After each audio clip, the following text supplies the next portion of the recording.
Hello my people bantu banjye, ndabashimira kuba muri kunyereka igikorwa cy'uko muri gushaka kunkurikira rwose.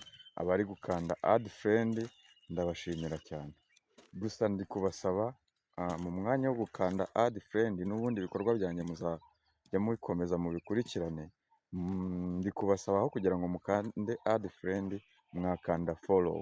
Nicyo kintu cyampa motivasiyo nziza cyangwa se kikampa ibyishimo byinshi cyane, nkarushaho gukora cyane kugira ngo namwe murusheho kwiyungura ubumenyi. Nababwiye ko hano hantu ariho tuzajya tuvuga buri kintu cyose, amakuru yose agezweho, yaba ayo gukoresha social media, yaba ayo mu buzima busanzwe, ibintu byose ndahamya neza ko muzabisanga kuri iyi Booster Rwanda page. Ni ukuvuga ngo dufite na channel nayo yitwa Booster Rwanda, iriho logo nk'iyo muri kubona kuri iyi page cyangwa se kuri iyi Facebook. Rero mumfashe mujye kuri YouTube mwandikemo Booster Rwanda uko byanditse hano, ukore follow, like, share na comment.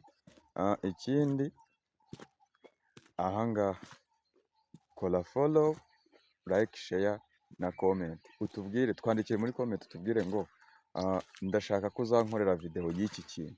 Iki kintu nzakigerageza kugira ngo ndebe uko nagikora iyo video kandi isobanutse. Nashyizeho video igaragaza business, iriya business ntimuyikinishe, iri gutanga amafaranga gusa, ariko nubwo iri gutanga amafaranga bisaba ngo nawe ugiremo ubushishozi. Yego irizewe ariko ntago ari 100%. Ejo utazavuga ngo Booster Rwanda yarampemukiye, yarampombeje. Yikore, uyikore ariko ushobora no kwirengera ingaruka zishobora kuzamo nyuma. Yes, amafaranga make yo gushora ni 500. Ni ukuvuga ngo ni 500 mu minsi 30, buri munsi ufata 50. Ubwo iminsi 30 ndumva ari amafaranga agera mu cyatanu wakoreye gusa wiyicariye mu rugo iwawe na internet yawe na telefone yawe.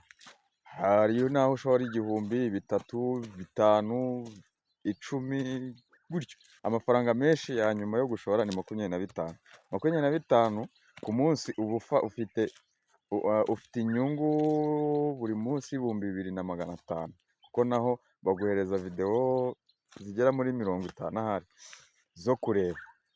Rero mureke dukore, kuko hano niho hantu honyine hasigaye amafaranga. Akazi karabuze rubyiruko murabizi, ariko mbere yuko winjira mu izi business bibanze urebe ibintu ngiye kukubwira. Ese izi business ngiye kwinjiramo, umuntu wanyinjije we ku giti cye niwe unyibwiriye ngo ampe amafaranga, cyangwa ahubwo ya business niyo iri kunyaka amafaranga? Bantu banjye mwirinde, ngiye nimba nk'uguhaye link nyuma nkakubwira ngo reka nguhe uburyo bwo kwishyura. Iyo link nimba ari link yishyurwa, iba iriho n'uburyo bwo kwishyurwa. Yes, icyo kintu mumaze mu gitekerezo munakireba. Guhindukira nkakubwira ngo reka nguhe uburyo bwo kwishyura kandi aho kuri link naguhaye buriho, aho biba ari amanyanga. Mwitonde rero, mwitonde. Niba wabwira business online, nawe ujye ubanza ushyiremo ubushishozi. Ese uyu muntu uri kumbwira ngo ni business online, inyungu agamije ni iyihe? Ese nimara kwiyandikisha we aranyaka amafaranga? Hari amafaranga ya serivisi ari bunyake? Ese aya mafaranga ari bunyake ni aya serivisi yampaye cyangwa n'ay'iyo business? Business ziri online zose zisaba kwishyurwa, zose bishyurira muri platform, ntago bishyura umuntu ku giti cye. Oya, ntago uca ku ruhande ngo ni njyewe ugiye kwishyura. Wishyurira aho ngaho muri platform y'iyo link, biba birimo byose.